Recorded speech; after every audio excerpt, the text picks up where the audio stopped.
So it's a rumor that was said that you didn't want to play for Denver and you kind of tanked the workouts because of that. Is that any of that true?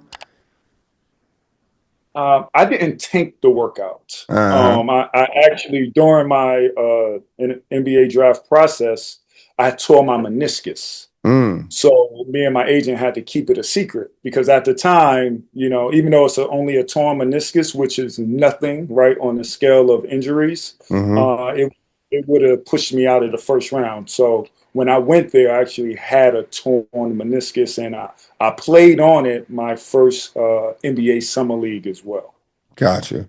But no, What, I did not want to play for George Karl. No, yeah, I did not. and that was my next question And because I know, history shows that I'm right, right? yeah, Everyone, the way his players talk about him, that's that's not the type of dude I would want to be around his energy. I'll put it that way. that's what I was trying to get to because a couple more obviously other players have said if Kenyon Martin been on record saying Carmelo Anthony been on record saying Mhm, that. mhm, I thought George Karl was a decent coach as far at least when it comes to defense. He had a good run with the Milwaukee Bucks back when that run with Allen Iverson or 2001, I believe. I thought mhm. he should have went further with the Denver Nuggets when you guys were on there. When Melo, Kenyon Martin, and Camby. Yeah, What's we so had hard? all the talent in the NBA, all the talent. Oh, for sure, for sure. J.R. Smith, Iverson, we were stacked. Earl Yep. Watson was coming deep off the bench. Linus Glazer. I Mm-hmm. mean, we were stacked. Bashar Leonard, there was Andre Miller, Yep. Earl Boykins. Mm-hmm. It was ridiculous.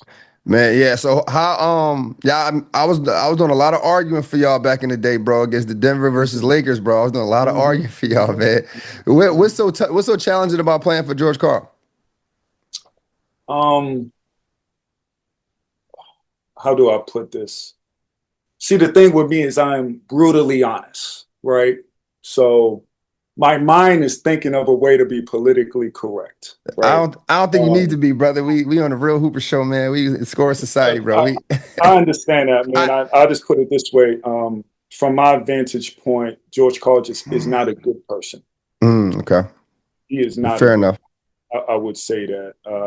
And the thing with me is he would have his son. So at the time, his son, Kobe Call, would come work out right with the team or whatever. At the time, he Hmm. was going to Boise State, and he was like a couple years older than me. Hmm.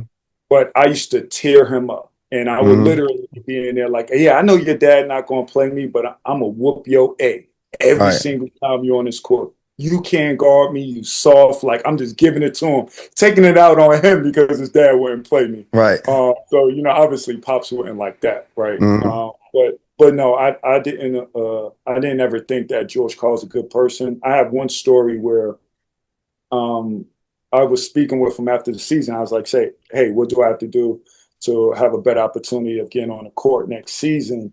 And he said, you know what? I just been reading books on, relations between African Americans and Caucasians, and I just don't get you people. Mm. Like he's talking for like 10 minutes. And I was like, at the end of it, I said, what are you talking about right now? He's like, Mm. I'm just trying to relate, and I don't think I ever will. And I just looked at him. I said, okay, thanks, George. And I just walked out. But Wow. that's the type of dude he is. That's the person he is. And that's why, everything is coming back to him. What's up, scorers? I know you guys are enjoying the interview. I just want to stop it to let you know that we got merch. We got merch. We got Brainwash Stick Elite hoodies. We got shorts. We got hats. We got everything that you need as a hooper. So make sure you check us out at scoresociety.com. Welcome to Score Society.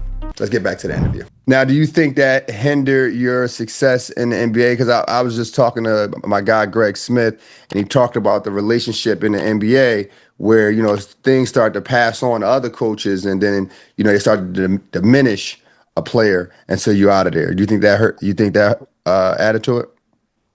I'm a big time accountability guy.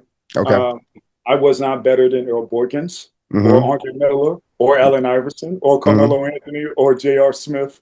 So I would likely say that's more so the reason why. In practice, I would say I got the best of a Greg Buckner, but Okay. Greg was a really good defender and he could make that corner three. And at the time, I couldn't shoot the ball a lick. DeMar Johnson, same, he can really shoot that ball. So I would look more so inward and say this was one of the first times where I wasn't, one of the better players on the team, and I had to find a way to get on the court. And it was very difficult. It is what it is. Right. What was that old shit I'm in a league moment? What was that moment for you? Like, do you remember, like, damn, I came to practice one day and they doing 360 dunks off of windmills or something, off of oops or some shit like that. I never had like that moment. In my mind, I knew I was going to the NBA when I was 11 years old, and I was the worst player on my sixth grade team. I just knew the work I was putting in, everybody else wasn't doing it. So I knew eventually that's where I would end up in the finish line. But I do remember a moment where I was like, dang, man, like, why don't they coach these guys? Why isn't everybody coached the same? It was when Iverson was traded to us. So, and I love AI. So he walks into practice. He has on Timberland boots, shorts. He has on a long T-shirt, right? Practice jersey over, do-rag and a chain on. So he comes in like he's walking on he's walking on a couch like Charlie Murphy. You know,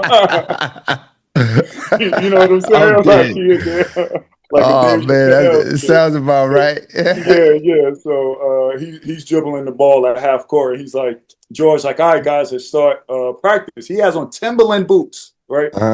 So he's like, all right, if I make this shot from half court, George, no practice.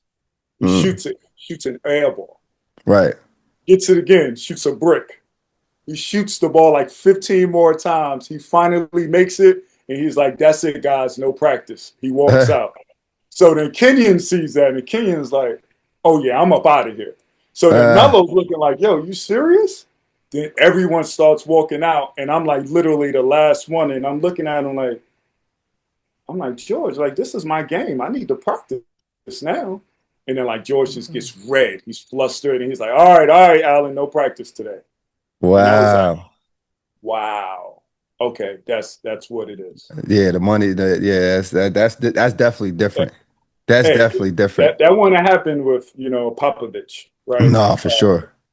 Pat Riley won't allow that, right? Phil Jackson, but it was what it was.